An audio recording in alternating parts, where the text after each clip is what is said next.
Hello, everyone. In today's video, we're going to go over how you can combine and format different inputs from a repeating item question in your Gavel workflows into a single variable within invisible logic. Now, what that allows you to do is take that single variable and use it in other places, such as Zapier, for example, and that will then allow you to take that information and push it into another application, such as Clio. So let's say, for example, in this scenario, I have a client intake questionnaire that asks somebody about their information, their matter information, as well as whether other parties are involved in their matter. And I want the other parties involved information to get combined and pushed into a custom field that I've created here called other parties involved.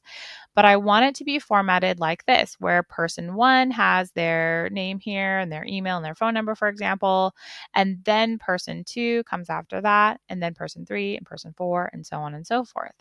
However, what happens when you don't go through the process that we're going to go over and instead you try to just push this variable name for each of these different pieces directly through Zapier like this, where let's say I want it to be formatted the way I showed you, but so I'm going to put, the other parties involved full name and their phone number and their email address like this. What actually happens when you do that is that the information gets pushed through like this, actually. So the people's full names, so the first person and the second person, get put right next to each other. Same with the phone numbers and same with the email addresses. So instead of coming through cleanly and nicely formatted like we've seen here, the information instead gets all pushed together. So I had asked my friend Jack, who is part of the Gavel community, and we tried to just troubleshoot how we might go around this issue. And at the time, we had a hard time solving this problem. However, through kind of a different problem we were trying to solve and different kind of solution we were trying to come up with, he was able to come up with the code of how to do this. So I wanted to share it with you. And so, in the previous example I've given a couple weeks ago, I was trying to take a repeating item question and combine it into a second workflow like this, for example, but have it push into a single variable. And the place where I got stuck was making it to where this information came through as the default answer, because the text area questions are really stripping of a lot of the things you're trying to do. But he was able to find a way to do this by using a code like this, where you have a dollar sign, a curly bracket, and then you have single quotes around a backslash and an N that says join. And then from there, you're able to go through this process of saying what you want this to look like.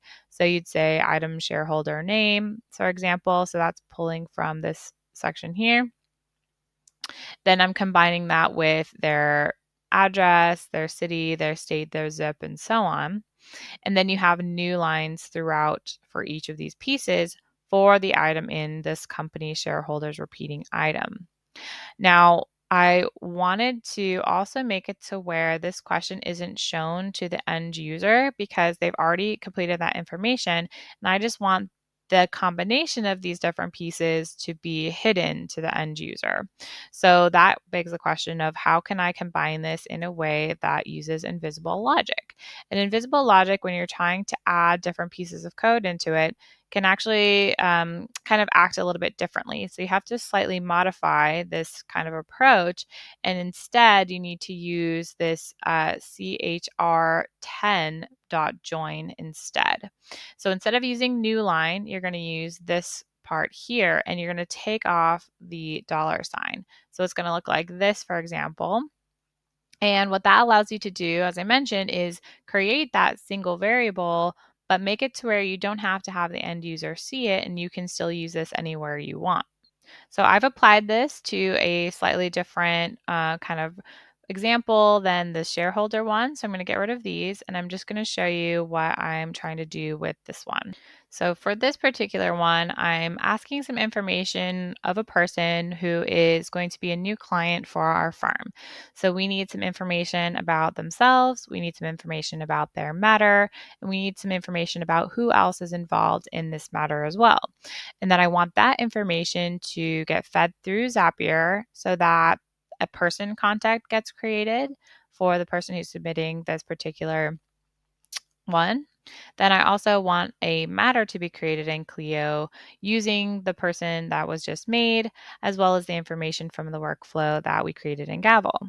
So this whole process will all be done as soon as the person completes the workflow. So the way that I have this set up is that I have somebody's information. So I just have some text questions where I have first name and last name.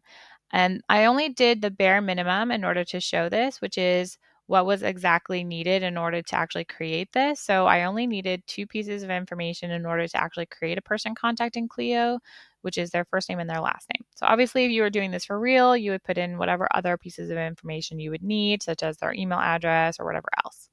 For creating a matter in Clio, you just need the client and a matter description. And then I just wanted to add this piece that I'm trying to test, other parties involved. Now remember, other parties involved is a custom field that I created in Clio. So if you go to settings, custom fields, you'll see that you have matter custom fields and contact custom fields.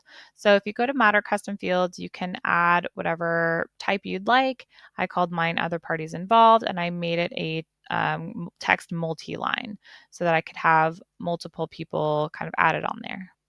So what I've done is just set this up so that I have that your information and then the matter information. And then I have one repeating item here, which asks for the other parties that are involved, their full name, their phone number, and their email address. I've added this particular question here, this test output one, just to show you the differences between using the default answer method versus the invisible logic method. So you'll see how you can use both, but why you might use one over the other, and also what the differences are between the two. So then on this last page, I have an invisible logic page where I have this combined information from the other parties involved repeating item like this. So I have that set up, and then in Zapier, I have it to where my trigger is that when a workflow is completed in Gavel, and I've chosen the workflow that I just showed you here, and I just chose the information from the kind of test or the loading data section. My first action is going to be that I want the system to create a person contact in Clio using the first and last name that comes through. And then for create a matter in Clio, what you want to do is make it to where you pull that client ID from the first step. So from the second step of creating a person contact in Clio, you can just use their ID here. So it's going to go, okay, I'm going to look for that person that I just made, and I'm going to attach them to this new matter. And then you're going to put in the matter description. And if you go all the way down to the bottom, you'll see your custom fields. So the custom field that I have here is the other parties involved. This is what it would look like if you were going to just use the information that I was saying directly from your repeating item here. So if I was just going to try to pull this information, I would just say this, and then and then in this case, I was trying to format them in a particular way. So I had a new line and then a new line and then a new line. But in this case, that's what I was showing you didn't come through the way I wanted it to.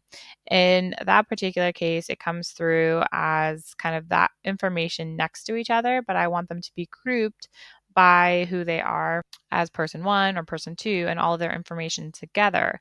So what I would do instead is combine them into a single variable like this, or if you wanted to use that kind of default value method, you would do it like this.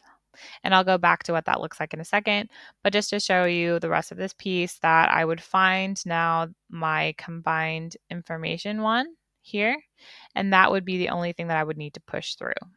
So I'm going to publish this and just say that this is with invisible logic, single repeating item variable, and then I'm going to just publish this.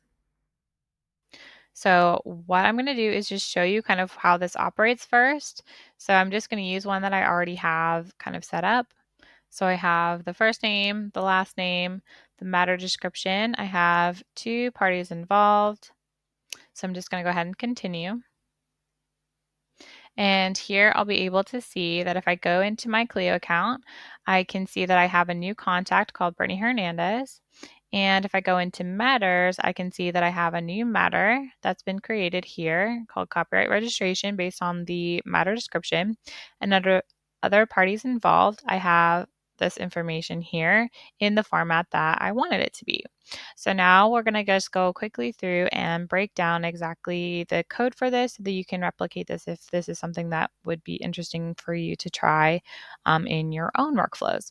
So if we go into here, we're going to go ahead and first show you how you would do this if you wanted to just have this feed into a default answer. So kind of picking up from how I did it last time and improving on that. And so in the other one where I had the shareholders example, I had the information pushing through to, let's say, a second workflow where I needed that information to also be pushed through. So in that one, I had a text area question where I wanted the default value information to be this, but instead I put it in an instruction block kind of above it, and then you'd copy paste it into the text area, and then that would combine that for you into that single variable. But with Jack's solution, you're able to just use this $ curly bracket, and then this kind of single quotes, and then the new line, and then a period, and then join, and then parentheses around a straight bracket around parentheses that say um, item, period, and then you have the variable that you want to get pulled in from your repeating item. So in this case, I want it to be full name. Then you just say plus, and then you do double quotes around a new line, plus item dot, in this case, it's phone number, plus new line, plus item dot email address, plus new line. So that when you push this through, the next person will have a space above them.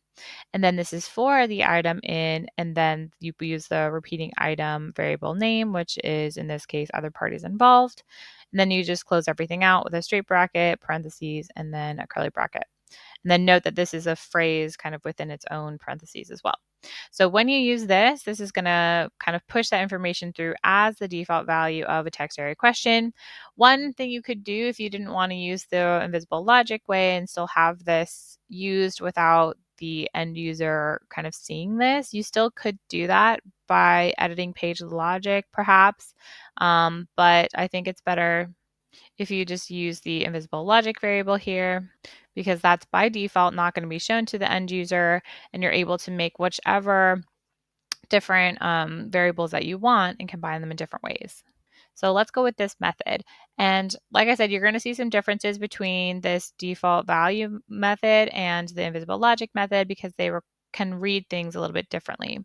So what Jack was able to find is that you can't use these new lines in the invisible logic, and you also take out the $.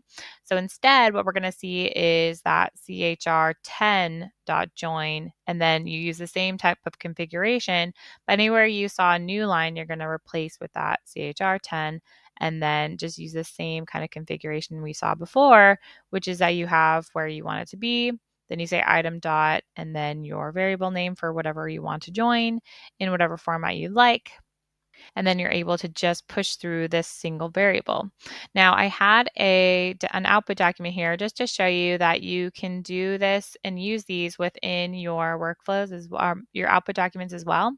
So this is that combined variable from invisible logic, and it comes out like this.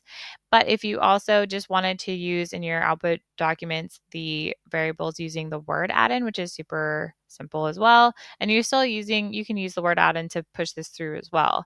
But if you wanted to, you could just, in this case, I'm going to go to this one here and just show you that you can also just say format this as a multi-line list or insert a repeating field from this other parties involved. We're going to just put our cursor where we want it to go. We can include the attributes of full name, phone number, and email address. We can say insert that field. It's going to just populate that for us, and it's going to look exactly the same on output as it does when you just use the single variable that you can push from here, because you can still interact with invisible logic variables from your word add-in. So you can just see that in either case, you're going to be able to push out that same information formatted in that same exact way. So as you can see from your test output, it's going to look nice. from your Zapier, pushing that information through from your workflow into Clio makes it to where you have that trigger, you have that first action of creating a person contact. If you had the alternative that you would have a company, then you would go through a slightly different process. But in this particular case, let's say we're taking on an individual as our client, and then we have that meta created in Clio where we just take that invisible logic variable that we created and we just put that in our custom field that we created for other parties involved. And then it came through as formatted as we'd like here. So I hope that was useful, and I'll see you in the next video.